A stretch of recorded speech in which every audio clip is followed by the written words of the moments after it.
Le Guenec, Louisa Sophie Voulaway et Valentina Navarro et Sarah Diaz. Voilà, les filles sont parties pour couvrir 1000 mètres. C'est la première finale de la journée. Il y a de l'enjeu dans cette troisième journée du Trophée international des 3 pistes. Il y a un classement général à soigner, bien sûr. Il y a une rivalité exacerbée avec cette deuxième journée qui s'est installée à Valence d'Agen, où la parole était cédée à Pascal Briand pour vous accompagner.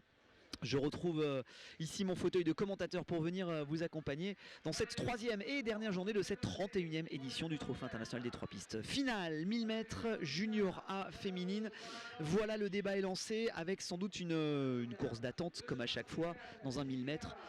On va s'observer, on va se regarder et on va lancer les hostilités dans les sans doute 2 derniers tours sur cette piste de Gujan-Mestras avec ce très bel incurvé qui va nous offrir des arrivées ma foi de toute beauté. C'est le Dossard 63 qui est aux commandes pour le moment.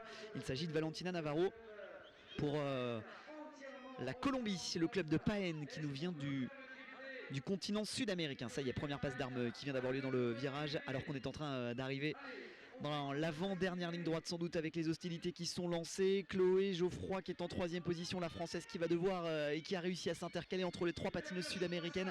Il va y avoir du boulot pour Chloé Geoffroy si elle veut réussir à aller contester la suprématie des sud-américaines dans ce premier 1000 mètres aujourd'hui. Voilà l'attaque à l'extérieur portée par les sud-américaines, c'est la cloche à ce passage ici sur la ligne. Il restera un tour à couvrir dans cette piste de Gujan-Mestras pour cette première finale avec Chloé Michel qui va aller chercher la sud-américaine avec son dossard numéro 88. Non, c'est Uma Fernandez qui est en 2e position. Chloé Michel est 3e. Uma Fernandez, la passe d'armes entre 2 sud-américaines dans cette avant-dernière ligne droite. Dernier virage avant d'aller franchir la ligne droite d'arrivée. L'une prend l'extérieur, l'autre prend l'intérieur. La passe d'armes entre 2 sud-américaines. Chloé Geoffroy qui est en 3e position. Ouais, vraisemblablement Chloé qui va chercher la 3e place effectivement. Et la passe d'armes entre 2 sud-américaines pour cette première finale de 1000 mètres qui a répondu finalement à toutes nos attentes. Une course d'attente pendant 2 tours et puis 2 tours d'emballage final avec une nette domination.